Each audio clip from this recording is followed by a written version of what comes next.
What's good, ladies and gentlemen? Welcome to SK Wealth Academy podcast number 86. The real reasons behind the global pandemic lockdown part deuce.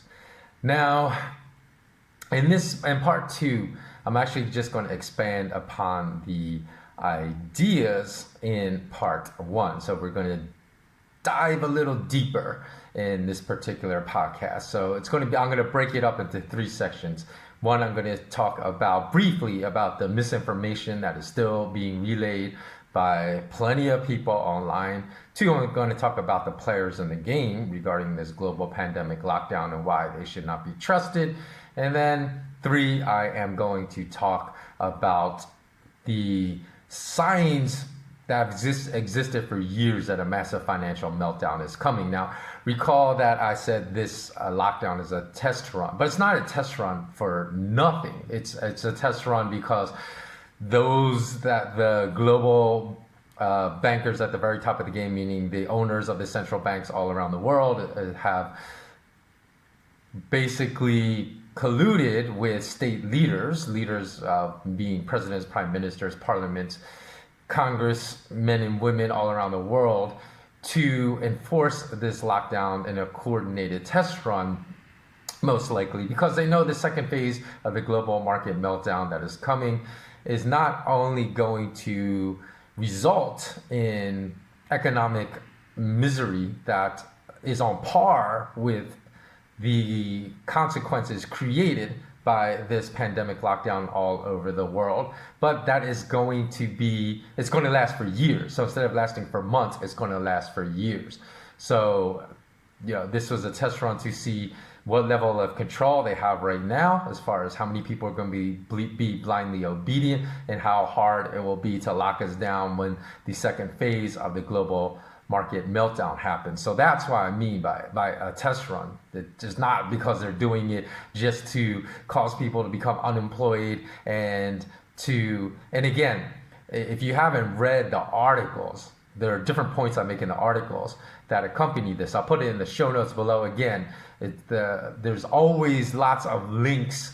If I say in a podcast, there's lots of links in the show notes. So go look at the links because I'll then put the links to the articles that I wrote that accompanied part one of this particular podcast series. And I spoke about the installation of learned helplessness. And that is going to be a consequence all around the world as far as this global pandemic lockdown is concerned and what we can do to combat it. More important, which is the necessity to exercise our collective consciousness, to be defiant and to resist. So let's move on. So I would say always do your research as well. Never blindly believe anyone, even me. And even if you agree with most of the things I'm saying, whether it has to do with financial topics like gold and silver price behavior or my opinions about this pandemic, research it yourself. Make sure it's true, because I see nonsense forwarded every single day about this pandemic. This week, in fact, I saw more nonsense about the data regarding deaths from influenza and this pandemic. And again, people always say Google it, which is the dumbest thing possible because Google is such a biased search engine. It does not give you facts. It gives you what the machine wants you to believe. Those are the results it produces at the very top of their search results. And people to this day, like millions, always when they want to find out information about a topic, I hear them say all the time, Google it, Google it, Google it.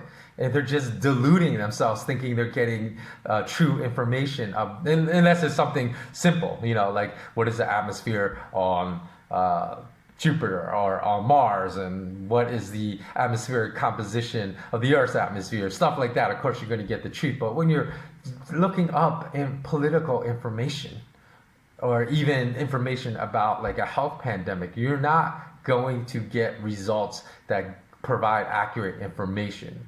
And again, people don't understand how deaths are compiled. How many times can I say the CDC does not collect any data specifically related to influenza deaths? It's based upon extrapolation after extrapolation after extrapolation from greater overarching categories of deaths, and meaning that deaths from influenza, there could be all kinds of other deaths from pre-existing conditions. So somebody was going to die anyways because they had a terminal illness and then got the flu and they died, and that's counted as a flu death for some of the estimates. And that's why there are massive problems between a lot of these comparisons from how many people die from flu, how many people die from this pandemic, because they're based upon a whole bunch of unknowns we don't know, and people keep repeating this information like it's truth. And furthermore, I see more and more articles coming out this week saying that it's a confirmed bioweapon that was developed in the Wuhan BLS4 lab. That is, again, a whole bunch of rubbish. I mean, it could be true. It's a possibility. I actually agree it's a possibility. But again, without knowing who patient zero is, and we don't know who patient zero is, to study the actual virus that patient zero had, it's impossible to know. It's impossible to know such claims. And furthermore, let me revisit a point I made in part one. Now, Lombardi, a lot of people don't know, Lombardi is a very small region in Italy. Go look up Lombardi on a map and look how small that region is. But yet, it is the most populous region in all of Italy. That, in other words, for the size of the region, it's the most densely populated region in Italy. It has more than 10 million people. And it also conveniently has the most World Heritage Sites. What does that mean?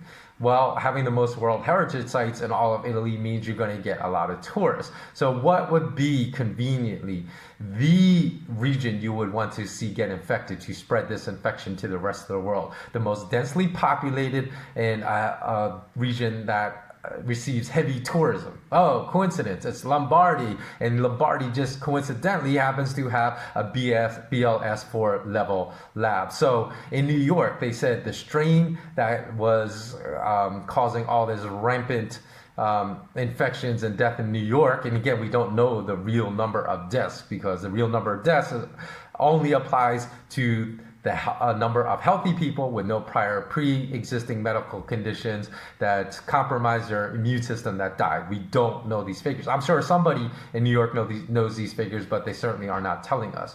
So they said the strain that was circulating throughout New York came from Europe. Well, where in Europe? And not from China? Did it come from Italy? How convenient would that be if that were the case? Because that strain certainly seems to be deadlier in New York than in California.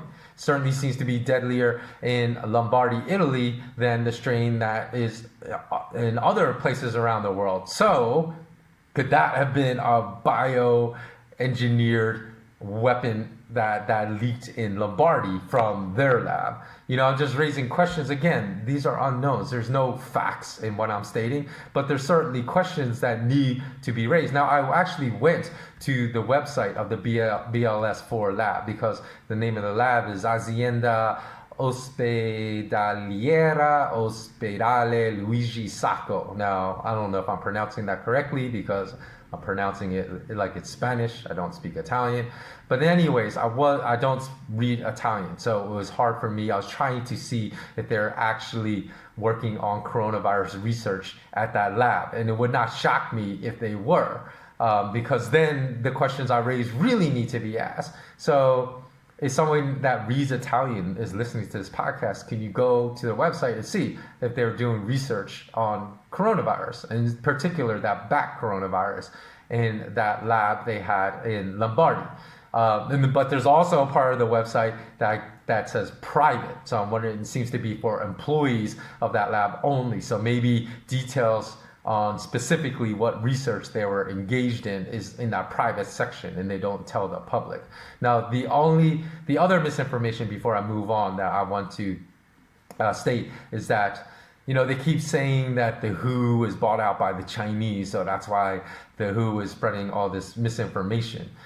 But when we look at the largest donors, right, you would think if you look at money gives you influence, right? So whoever has donated the most money to the health organization would be the one that exerts the most influence over that. And China is not at the top of the list. You know, number one is the United States. But from the fact that you see I've heard in other podcasts this discussed. Why? Because there's that famous clip that went viral, the WHO spokesperson not refusing to acknowledge Taiwan as a country, just ignoring it, and then answering because the question was posed to a spokesperson from WHO as to why Taiwan had been so successful in preventing the spread of the infection in their country, and the spokesperson just totally ignored any reference to Taiwan and kept saying China has done a good job.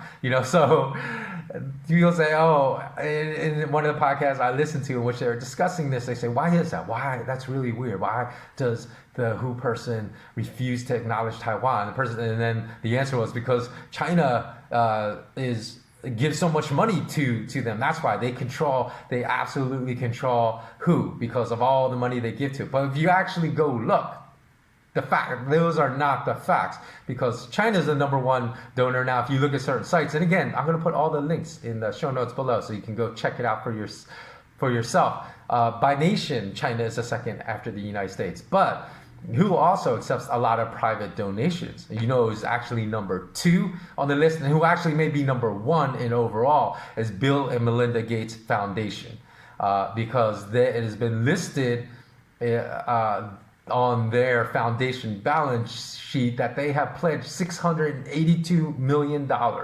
to WHO. You know how much China donated in 2020? 57.4 million. So if China donated that same amount for a whole decade, that only would amount to $574 million. Already, Bill Gates has pledged more, $682 million.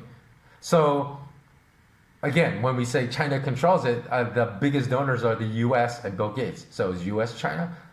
Or Bill Gates China? Because obviously they have more influence than China as far as the WHO spokesperson ignoring Taiwan. So who ordered that?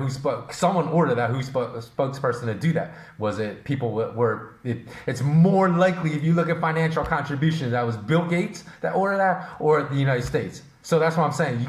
You can't just assume that what you hear when you're listening to things are true. You have to do your own research, and you should never just blindly believe that what you are hearing is true because people are saying it's true.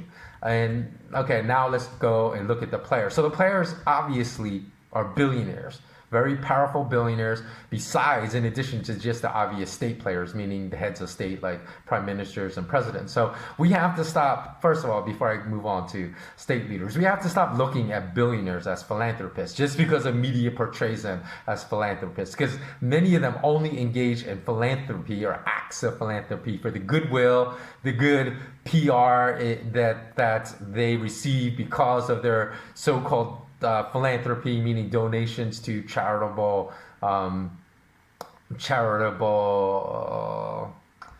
events and charitable missions. And also they receive huge tax breaks, huge tax write-offs from their donations to charity. So perhaps their so-called philanthropy has nothing really to do with philanthropy. It's more to do with the goodwill, the PR, and the tax breaks. And many of these billionaires that are described as philanthropists, if you really look at their whole body of work, not just their donations to charities or donations to organizations that are trying to do something good in this world, their whole body of work would reveal them to be much closer to misanthropes than humanitarians. And in fact, I just saw an article this week about the philanthropy of Jeff Bezos. I mean, are you kidding me? Look at how all you have to do is look at how horribly he treats his warehouse workers. And in fact, today on May 1st, his warehouse workers are going on strike for the consistent and persistent poor mistreatment from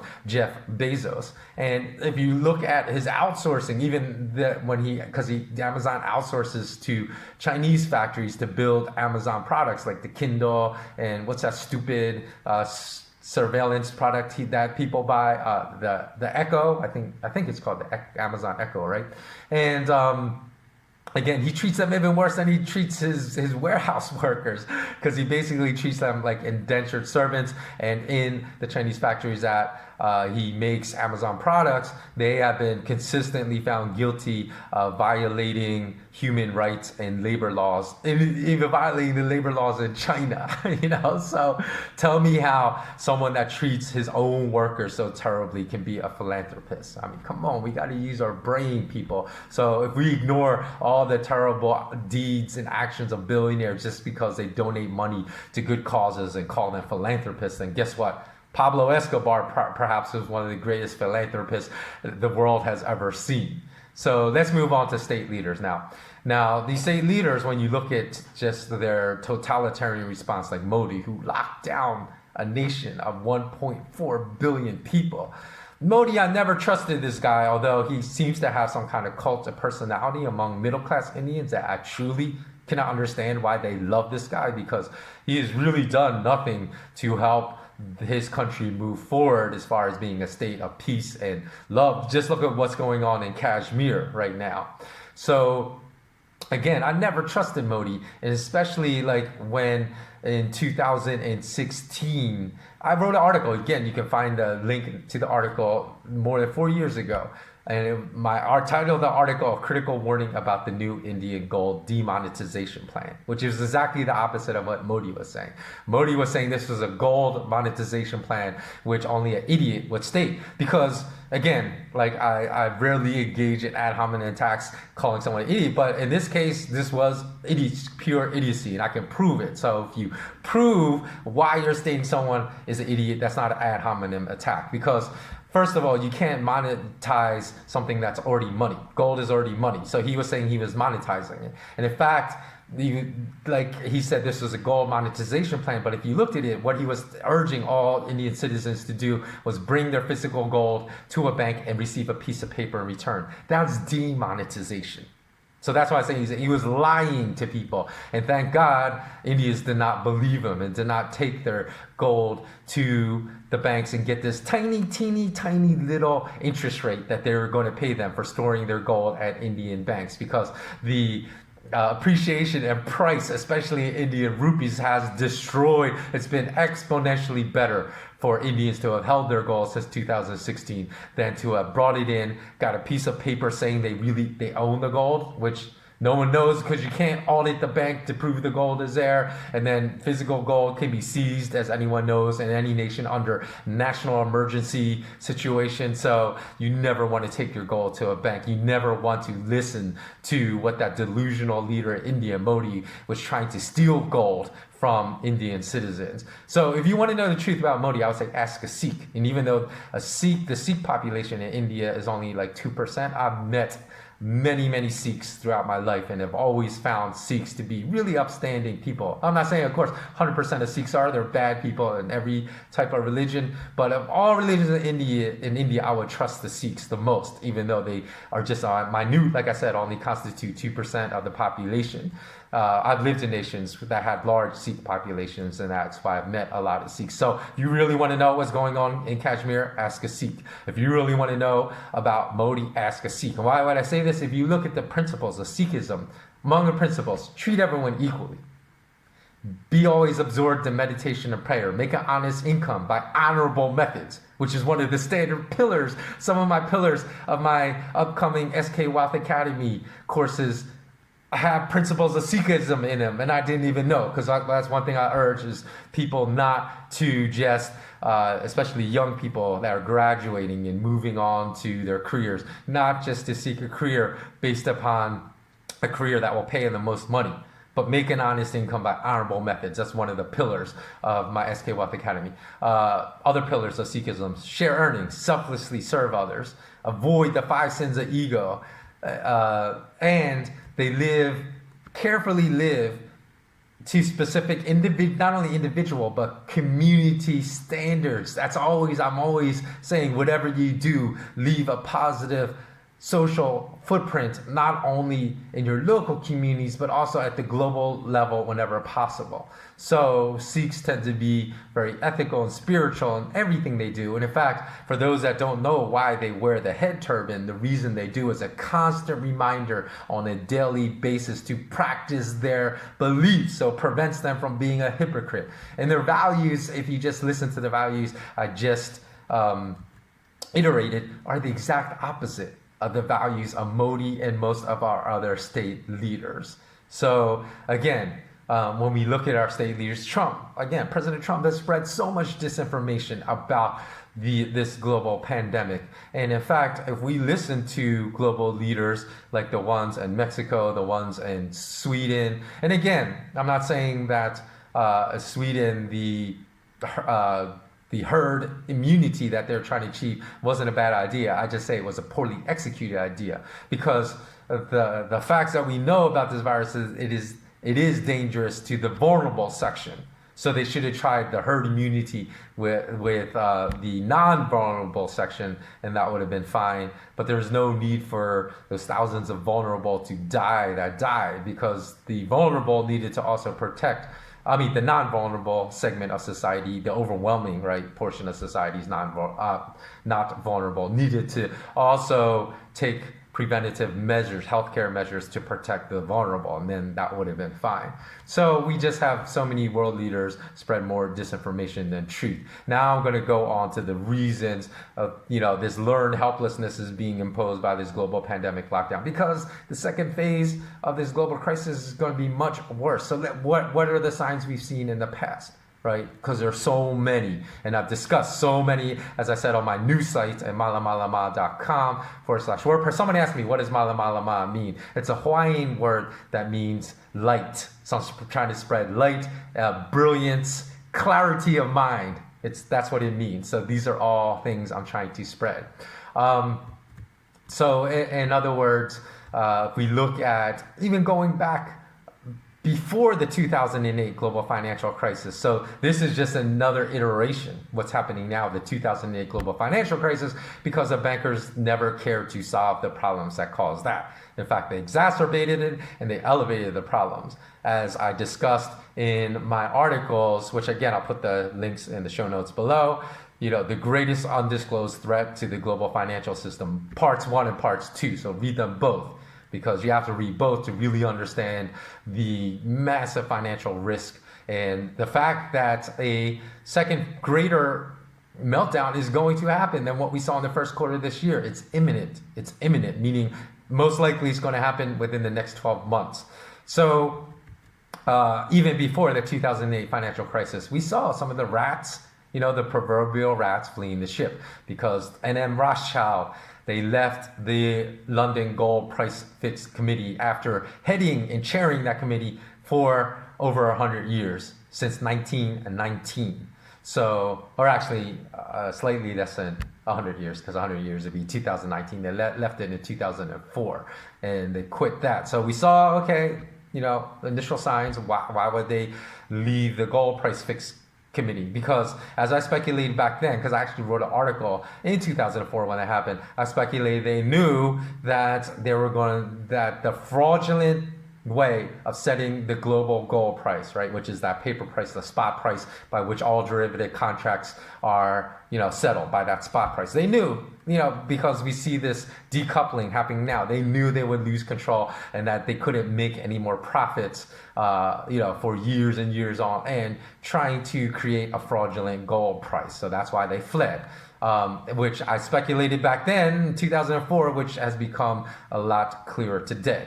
Now, back in a few years ago, we also saw, inklings of the COMEX gold supply problems we have now, right? Because they said they're having problems securing 400-ounce bars. If you look at the warehouse depository data, now we have different categories. You used to be on the COMEX just eligible, gold and silver, and then what did they call it? Why is the name escaping me? Sorry. They have two categories. Eligible, which is actually not eligible to support any futures contract that asks for delivery. And then they have the second category. I'm just completely blanking. I said it a million times. But anyways, there's a second category. And now they have a third category of pledged. So they have a third category saying, if we run out of gold and silver because delivery requests become too much, then they have a pledge. But who owns that pledge? If it's not, it can't be used to settle the for me, I'm thinking that pledge category can't be used to actually settle the any gold and silver futures contract that wants to be settled in physical. Because why wouldn't they just put it in the other category then? Like, what is that? So they have this third category that has not exist that did not exist at all last year. So you see all these different signs. And in fact, the global gold supply problems, we saw that years ago because in 2009 there's an article that came out about NTR metals. 2009, right? That's like 11 years ago.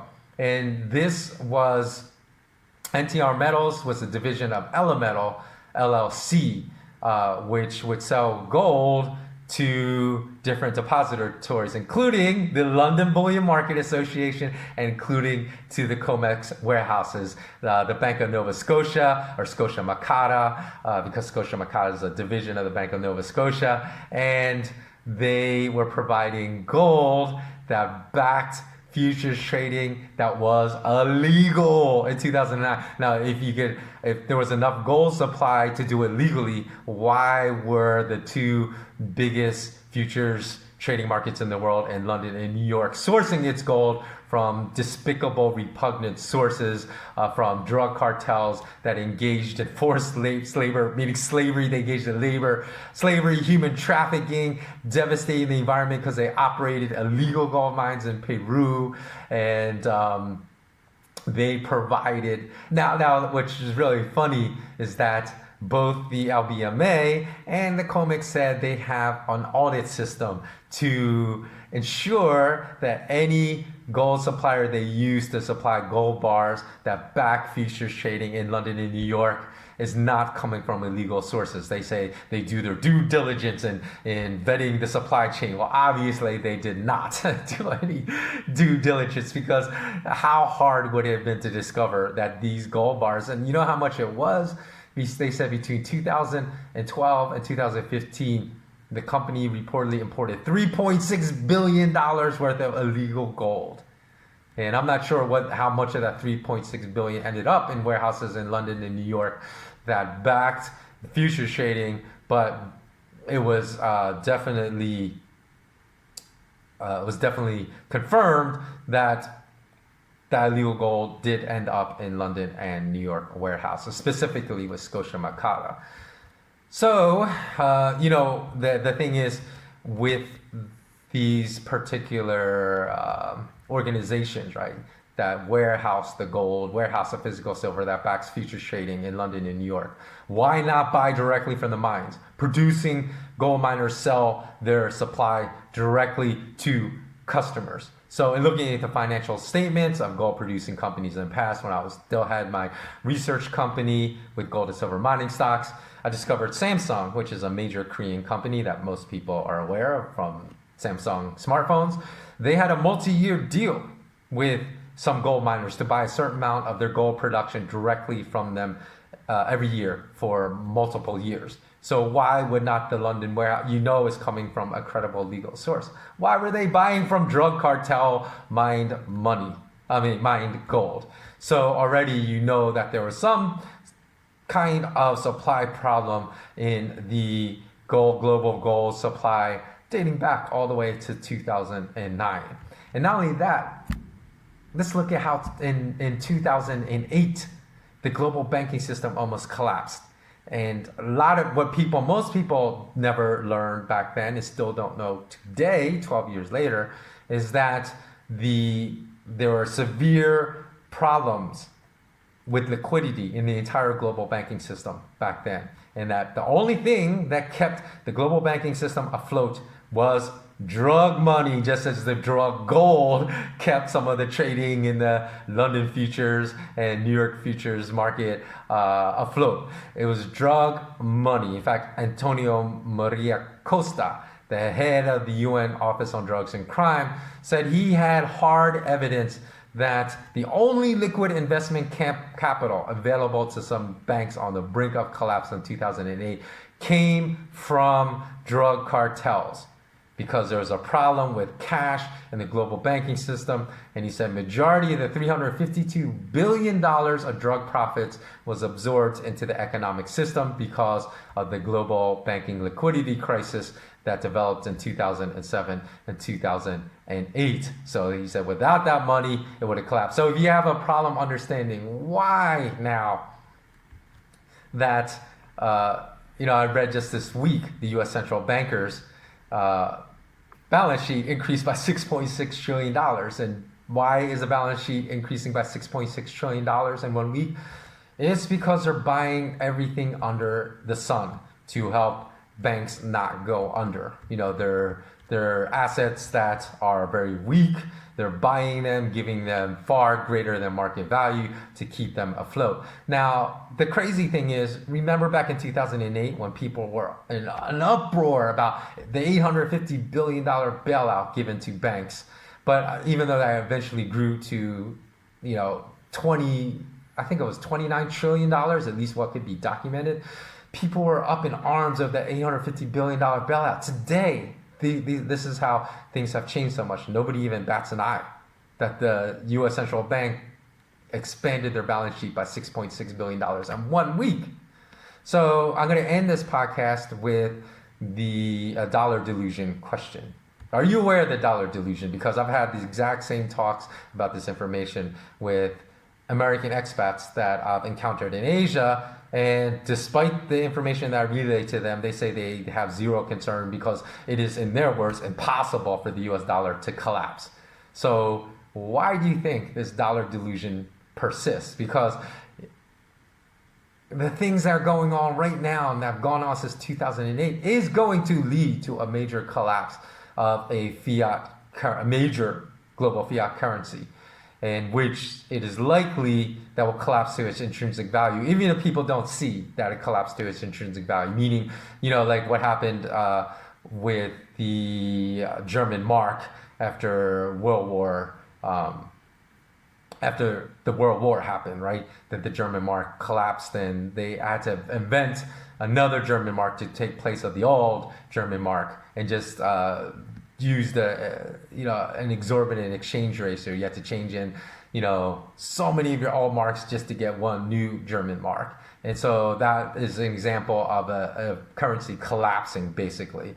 So that will likely happen with a major global fiat currency, in my opinion. So the question I want to ask is, why do so many people believe in the dollar delusion? Or why do you think it persists? Okay, so that's all for today. Thanks so much for watching. And as always, remain intensely curious.